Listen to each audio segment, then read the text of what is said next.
धन है उसका सुंदर स्वभाव, उसकी अच्छी आदत, उसकी मीठी वाणी और प्रेम। ये चार चीजें मनुष्य का असली धन है। बाहर के पैसे, रुपये, पैसे, जमीन, मकान न हो, लेकिन मनुष्य के पास सुंदर स्वभाव हो, मीठी वाणी हो, अच्छी आदत हो, प्रेम हो, करुणा हो, दया हो, शील हो, संतोष हो, तो वह आदमी कहीं भी चला जाए, जंगल में भी चला जाए, वहां भी वो मंगल कर देगा। जिसको आप भगवान बुद्ध कहते हैं, सिद्धार्थ, वे अपने राजपाट छोड़ दिए और कहाँ चले गए? एक जंगल में, जहाँ पक्षी भी न चाहता हो, घनघोर जंगल। और जंगल में जाके चुपचाप बैठ गए। उनके पास कुछ पैसे न था, कुछ भी नहीं, लेकिन उनके पास क्या थी? उनकी करुणा थी, दया था, शील था, संतोष था, विवेक था, प्रेम था, सबके लिए प्रेम और करुणा, मानव मात्र के प्रति ही नहीं, जीव मात्र के प्रति उनके हृदय में करुणा थी। और वह करुणा, वह प्रेम, वह दया उनको उस जंगल में भी मुक्त कर दिया और एक संसार के लिए एक भगवान के रूप में, एक महापुरुष के रूप में हम पूजते हैं। मैं कह रहा हूं कि हमारी असली धन है जीवन के, वह है हमारा स्वभाव, हमारी विनम्रता, हमारा शालीनता। सदगुरु कबीर ने कहा है, सबते लघुता भली, लघुता ते सब होए, जस द्वितीया को चंद्रमा, शीश नवे सब कोय। सदगुरु कबीर की बीजक की एक साखी है ये। सबते लघुता भली, लघुता, विनम्रता, कोमलता, अपने आप को छोटा मानकर विनम्र भाव बना करके रखना, ये सबसे भली बात है, सबसे अच्छी बात है। सबसे लघुता भली, और क्या कहते हैं? लघुता ते सब होए। और विनम्रता से ही सब कुछ पा सकते हैं आप, सब कुछ संसार में। किसी लेखक ने कहा है, हे मनुष्यों, यदि तुम संसार को बस में करना चाहते हो, दुनिया को बस में करना चाहते हो, तो पहले विनम्र बनो। ये ईसा मसीह का वाक्य है, अब याद आई। उन्होंने कहा है कि यदि तुम दुनिया को बस में करना चाहते हो तो पहले विनम्र बनो। जो झुक सकता है वह दुनिया को झुका सकता है। बहुत बढ़िया कोटेशन है। जो झुका हुआ है वो दुनिया को झुका डालेगा। संत महापुरुष जो है वे झुके हुए हैं, उनके अंदर में फल है, स्वभाव है, मीठी वाणी है, विनम्रता है, तो सब लोग आकर के चरण में झुकते हैं, सिर टिकाते हैं, प्रणाम करते हैं। झुकता वही है जिसमें जान होती है, अकड़ना तो मुर्दों की पहचान होती है। मुर्दा अकड़ जाता है। आदमी यदि अकड़ा हो तो उसको हम मुर्दा ही कहेंगे। जिंदा आदमी नहीं अकड़ता है, वो तो झुकता है, वो तो नरम होता है, वह विनम्र होता है। यदि हमारे अंदर में अकड़न है, अहंकार है, क्रोध है, गुस्सा है, राग द्वेष है, उत्तेजना है, तो समझिए हम मनुष्य नहीं, जिंदा नहीं है, तब मुर्दा है। मुर्दा पानी में बहता है और जिंदा तैरता है। आप लोग कभी देखेंगे पानी में, नदी में दो लोग जा रहे हैं, एक होता है मुर्दा और एक होता है जिंदा। तो मुर्दा क्या है? मुर्दा बहता है केवल, और जिंदा तैर रहा होता है। जो तैर जाए वो जिंदा, और जो बहता रहे वो मुर्दा। हम परिवार में, अपने समाज में, घर में जब झुंझुलाते रहे, क्रोध करते रहे, अहंकार करते रहे, डांट फटकार करते रहे, झगड़ा लड़ाई करते रहे, महाभारत मचाए रहे, तो ये समझिए कि हम मुर्दे हैं। लेकिन जिंदा कौन है? जो तैर जाए। परिवार रूपी समाज में, परिवार में एक क्या है? नदी है छोटी सी। इसमें शांति से, प्रेम से, करुणा से, मैत्री का भाव रख करके इससे तैर जाना है। उलझना नहीं है, क्रोध नहीं करना है, गुस्सा नहीं करना है। कहते हैं नफरत को 1000 मौका दो कि वह प्रेम में बदल जाए, लेकिन प्रेम को एक भी मौका ना दो कि वह नफरत में बदल जाए। ये सब एक वैज्ञानिक कोटेशन है। एक वाक्य यदि हम अपने अंतःकरण रूपी डायरी में लिख ले तो जीवन का कल्याण हो सकता है। क्या है? सब लोग याद करो, नफरत को 1000 मौका दो, 1 2 नहीं, 100 नहीं, 1000 बार मौका दो नफरत को, घृणा को, कि वह प्रेम में बदल जाए, प्रेम में परिवर्तित हो जाए, ट्रांसफर हो जाए। लेकिन प्रेम को एक भी मौका ना दो कि वह भूल से भी नफरत में बदल जाए, है ना? अगर प्रेम नफरत में बदल गया तो सब विनाश हो जाएगा। लेकिन कोई नफरत करता है आपसे, घृणा करता है, कोई बात नहीं, उसको मीठा बोलो, उसको हाथ बढ़ाओ और उसको ठीक है भाई, कोई बात नहीं, मेरी गलती है, मुझे क्षमा करो। हो सकता है आपकी शांति, आपकी विनम्रता, आपकी शालीनता उसकी नफरत पर कभी अपना घर बना ले और वो आदमी बदल जाए, प्रेम करने लग जाए। तो जो लोग हमसे नफरत करते हैं, बैर करते हैं, गुस्सा करते हैं, उसके लिए बैर भाव हमें नहीं रखना है। कहते हैं जो लोग मेरे से नफरत करते हैं, जो मेरे से नफरत करते हैं उनसे, एक कोटेशन है कि जो वक्त नहीं है मुझे नफरत करने का उन लोगों से, जो लोग मेरे से नफरत करते हैं, क्योंकि मैं व्यस्त हूं उन लोगों में जो लोग मेरे से प्रेम करते हैं। वक्त नहीं है मेरे पास नफरत करने का। किन से? जो लोग मेरे से नफरत करते हैं, क्योंकि मैं व्यस्त हूं उन लोगों में। कौन लोगों में? जो लोग मेरे से प्रेम करते हैं। बस जो लोग आपसे नफरत करते हैं उनके प्रति ध्यान ही नहीं देना है, जो आपसे प्रेम करते हैं उनके पास मस्त रहना है, उनमें समय देना है, तो नफरत करने का आपको समय ही नहीं रहेगा। किसी ने कहा है आश्चर्य है, लोग घृणा के लिए कहां से समय निकाल लेते हैं, जबकि जिंदगी प्यार के लिए ही कम पड़ती है। बहुत बढ़िया कोटेशन है।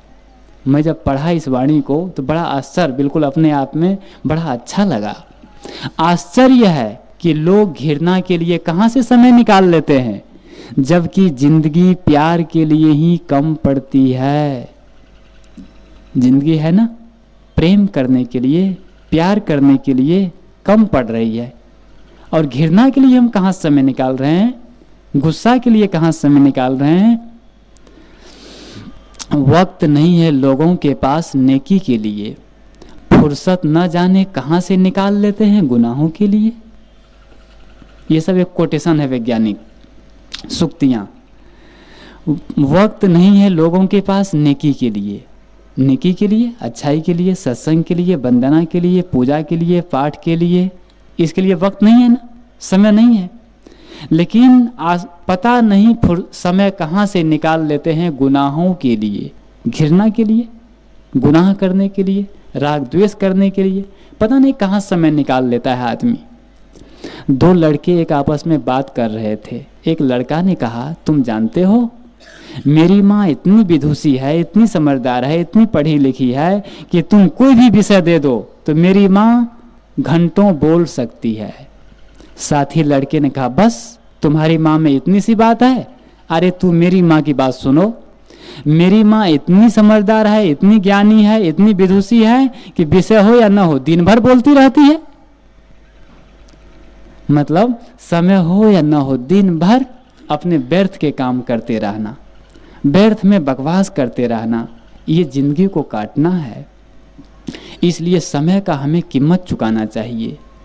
तो मैं कह रहा था, मूल विषय पाऊं, सदगुरु कबीर कहते हैं सबते लघुता भली। हे मनुष्यों, सबसे अच्छी क्या चीज है, भली क्या है? लघुता, विनम्रता, शालीनता, कोमलता।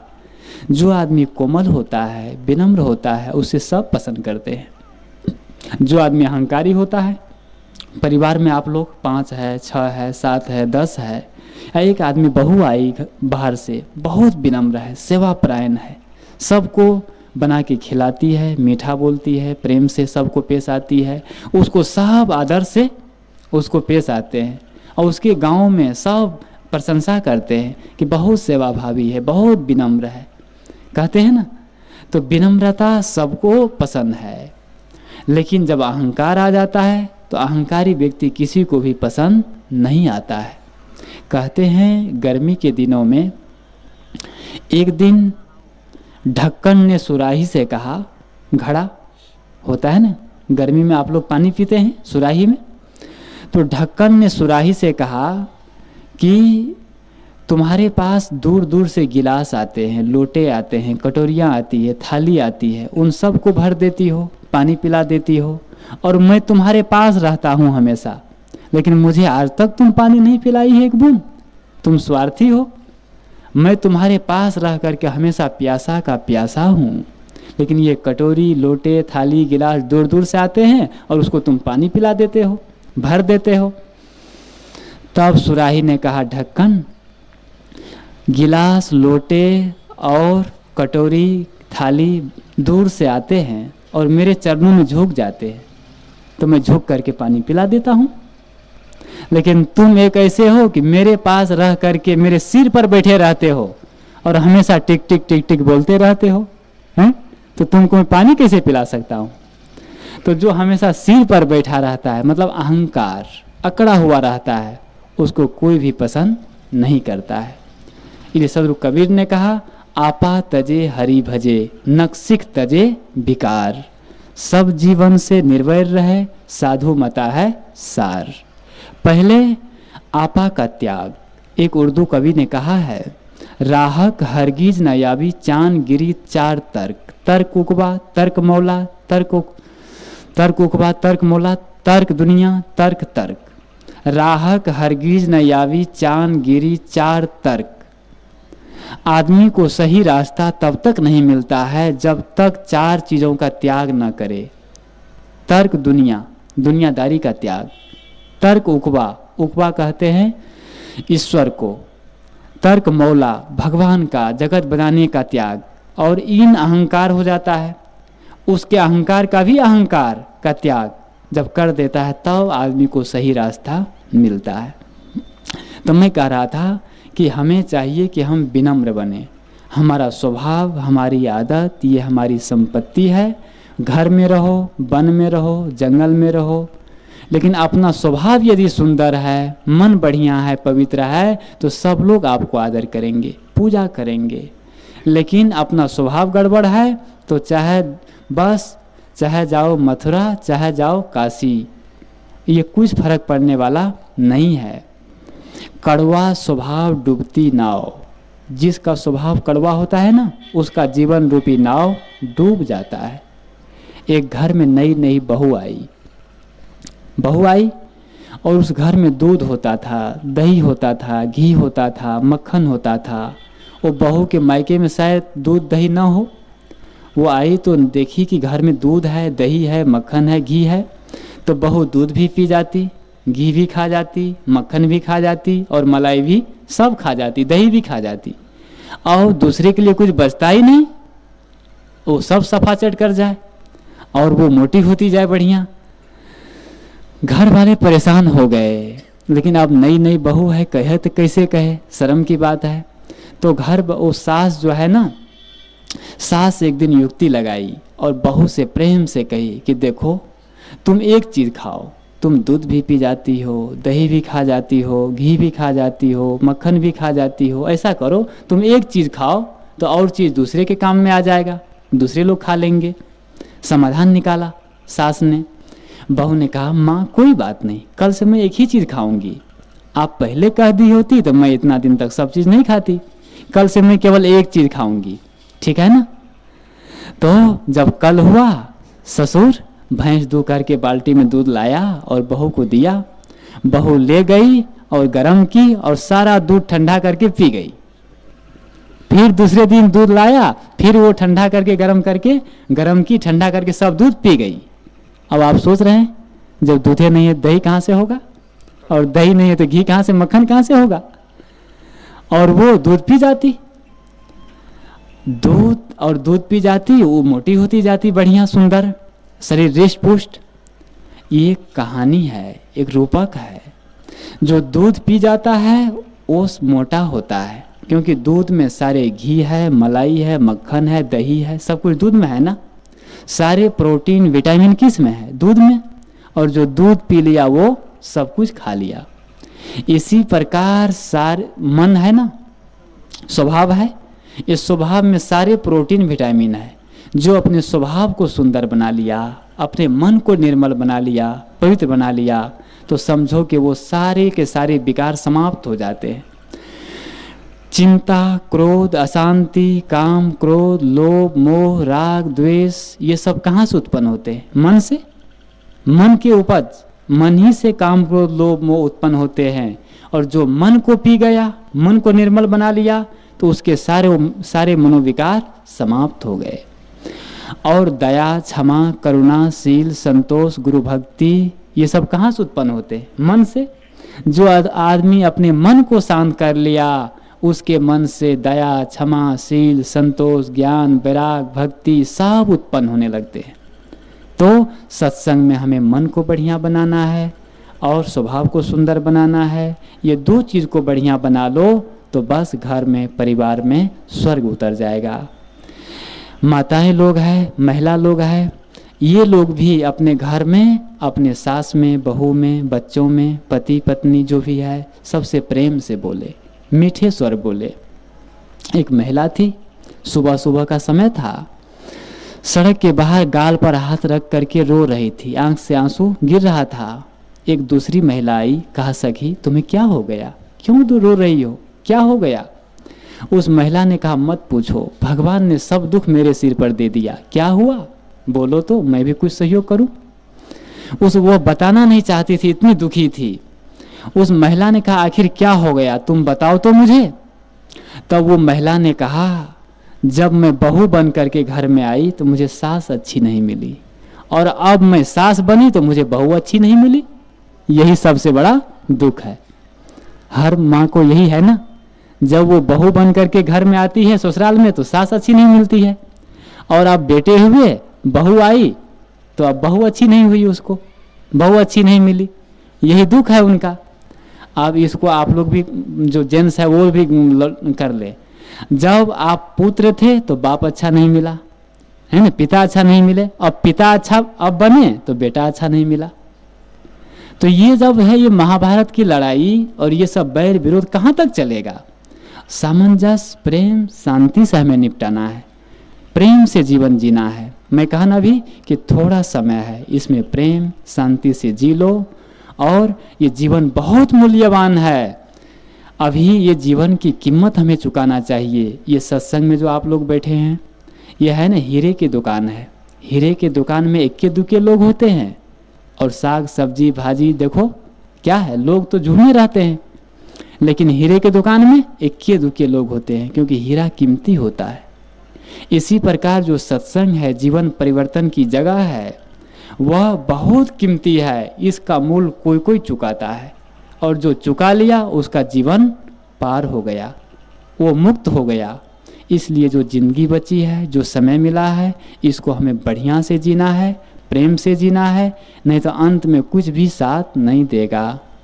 करो रे मनवा वह दिन की तदवीर, जब यमराजा आन पड़ेंगे नेक धरत नहीं नीर। मुंगरी मार के प्राण निकासत नैनन भरी है नीर। भव सागर एक अगम पंथ है, नदी बहत गंभीर।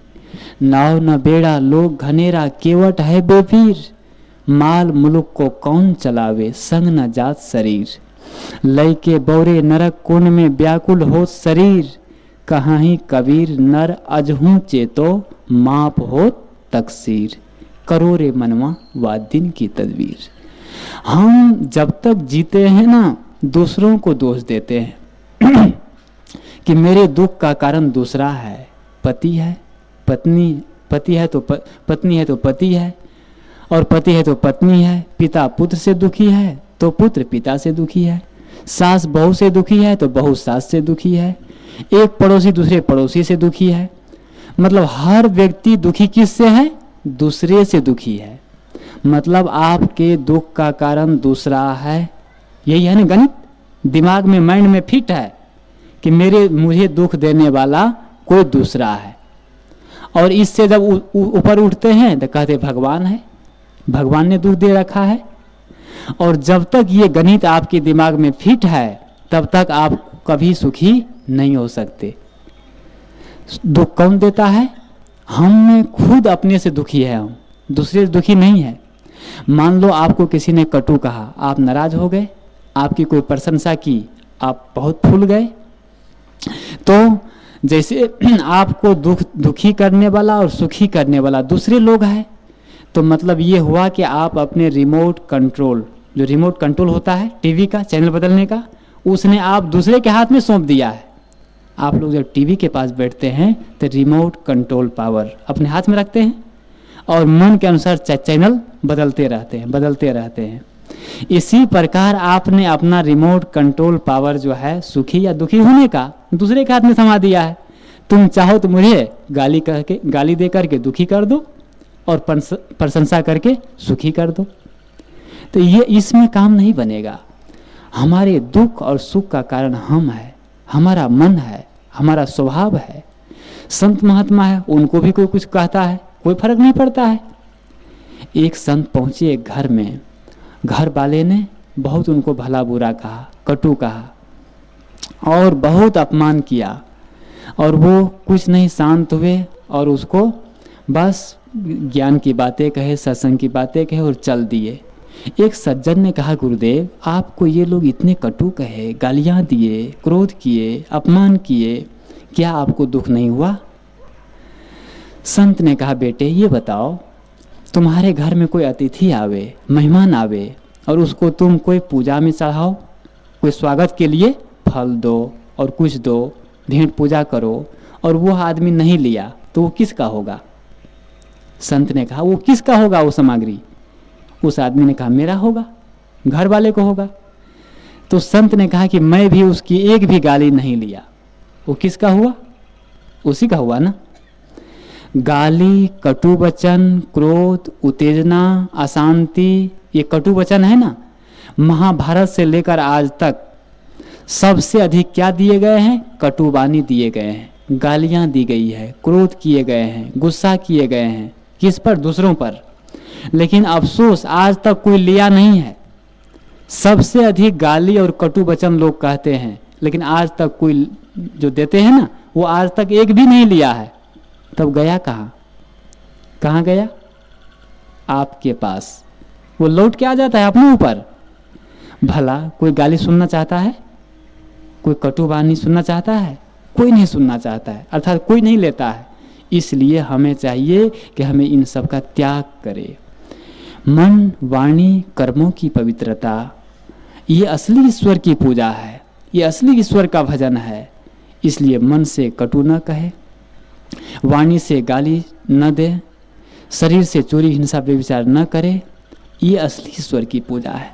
अब इसके बाद आप मंदिर में जाओ, राम राम जपो, माला फेरो, वो आपकी मर्जी है, लेकिन अपने मन से सारे विकारों को समाप्त कर देना, ये असली ईश्वर की पूजा है। रागाद्वैतम हृदयम वाग दुष्टा निताधिवी हिंसा आदि रहता काया एतत् ईश्वर पूजनम। ऋषि कहते हैं, रागाद्वैतम हृदयम, हृदय से राग और द्वेष का त्याग हो जाए, वाणी से झूठ, निंदा और गाली का त्याग हो जाए, और अहिंसा रहता काया, काया शरीर, चोरी, हिंसा, व्यभिचार से त्याग हो जाए। एतत् ईश्वर पूजनम, यही सच्ची ईश्वर की पूजा है। अब इसके बाद आप मंदिर में जाओ, गिरजाघर में जाओ, जो भी करो वो आपकी मर्जी है, लेकिन असली ईश्वर की पूजा है मन को निर्मल करना।